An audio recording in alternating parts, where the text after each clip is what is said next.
this is Sida Etibari. She's 26 and she's a jeweler. And she made this 360 emerald Turkmen-inspired necklace, which is hanging at the Smithsonian Museum in Washington right now.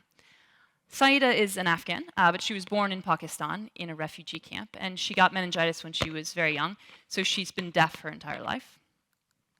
This is Kate Spade, wonderful Fifth Avenue retailer, and these are a few of hundreds of earrings that Sida and her fellow jewelers made for Kate Spade.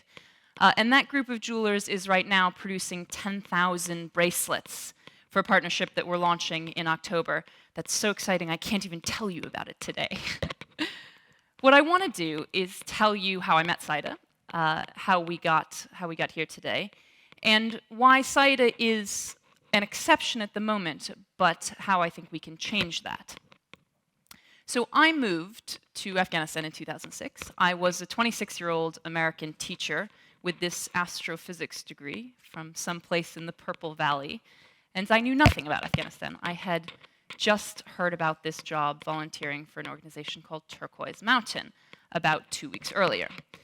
So the first thing I saw when I arrived were two men perched on top of a 20-foot-high mud building. One of them was an Afghan in a black turban, and he was smoothing a new layer of mud on that wall. And the other was a 34-year-old Scot in an English suit and muddy boots, turned out to be my boss, and more recently my husband.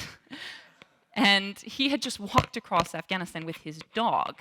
So in the courtyard behind them, I found another dog, a couple of peacocks, a 55-year-old Afghan engineer in an oversized tweed coat, and about 24 Afghan men wielding pickaxes and shovels. And this place became my home.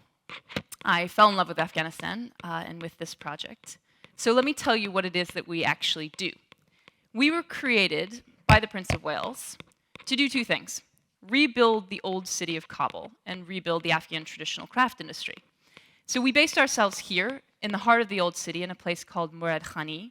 It's right on the banks of the Kabul River, right across the street from the presidential palace. This was a place of incredible historic buildings, traditional crafts, but 30 years of war meant you had garbage 6 feet deep in the streets of the old city. The craft masters were destitute. They had no students, they had no markets. All the historic buildings were collapsing.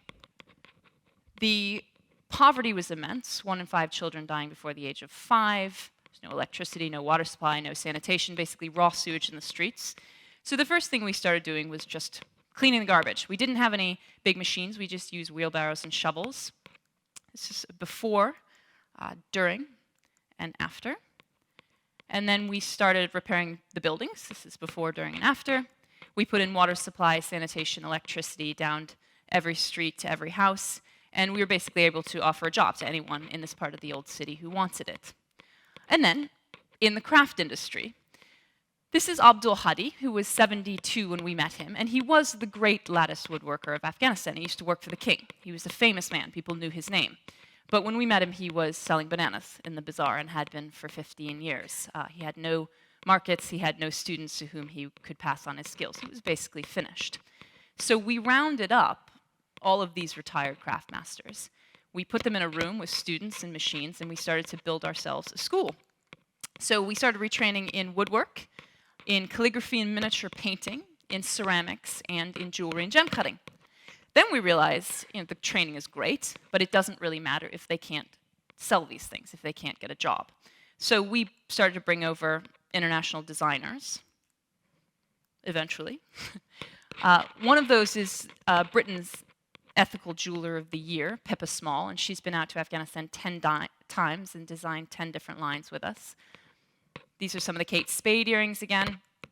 And then in wood, which is probably the best thing that Afghanistan does, our first job, big commission, was for a 5-star hotel here in London, actually called the Connaught.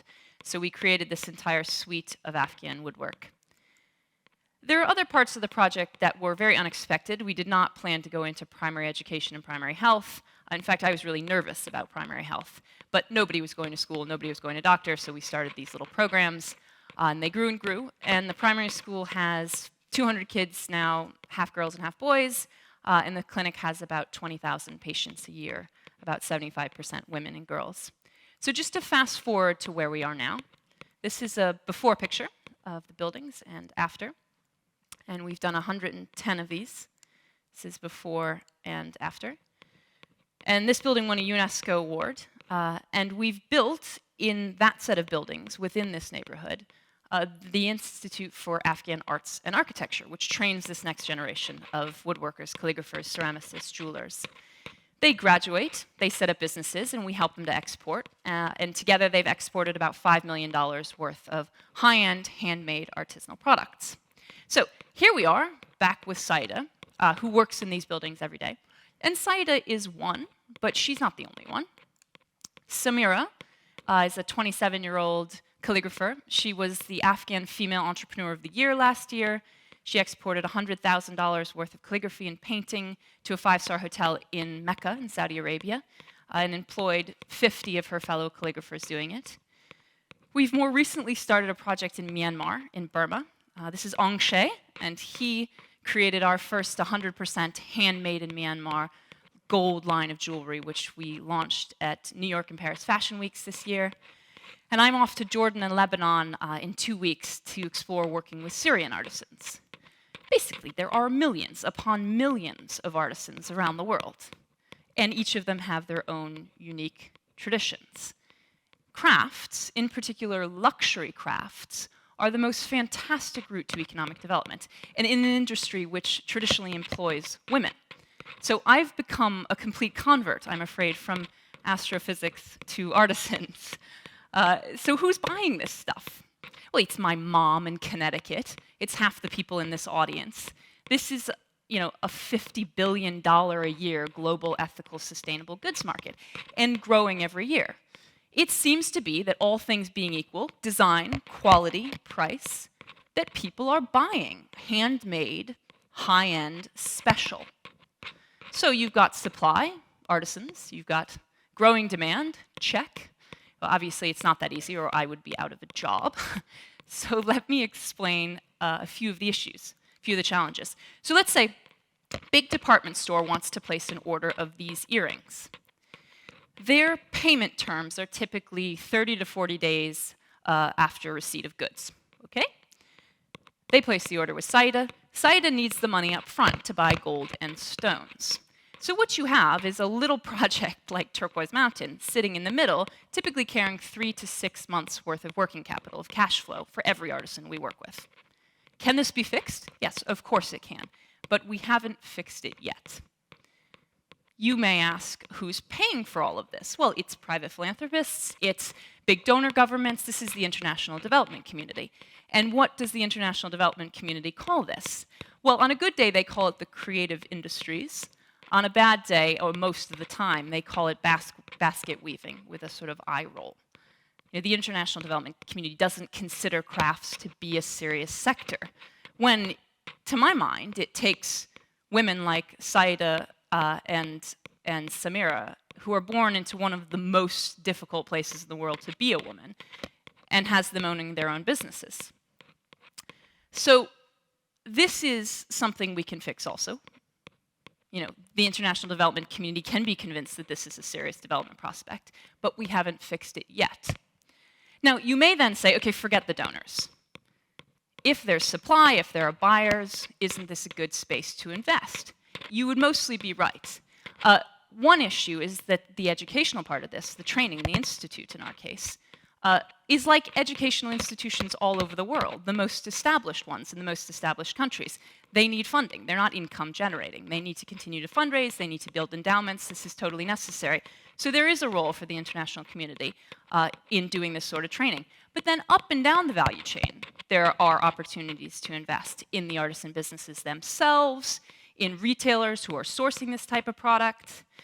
At the moment, when investors look at, in particular, those people trying to source this type of product, they see times on return for their investment that are a little bit longer than usual. They generally lump it into frontier economies, sort of 25% return is what they're looking for. Generally don't know what to do with this stuff. Can all of this be fixed? Yes, it can, but it isn't fixed yet. So I hope that my time at Williams, in particular, my time spent in the basement of the gym in the erg room, has taught me some sense of the importance of hard work and a bit of humility. So I'm fully aware that what I'm proposing here are a set of problems, perhaps some opportunities and the beginnings of solutions. But I think this is big. I think we can take this industry, like, for example, the fair trade coffee sort of movement. Take this industry of high-end, handmade, artisanal products, look at it end to end, and make it work. Sida is an exception, but I have a feeling that she's not going to be for long. So, if anyone has ideas, call me. Anyone wants to help, call me. Most importantly, go Williams, and thank you very much.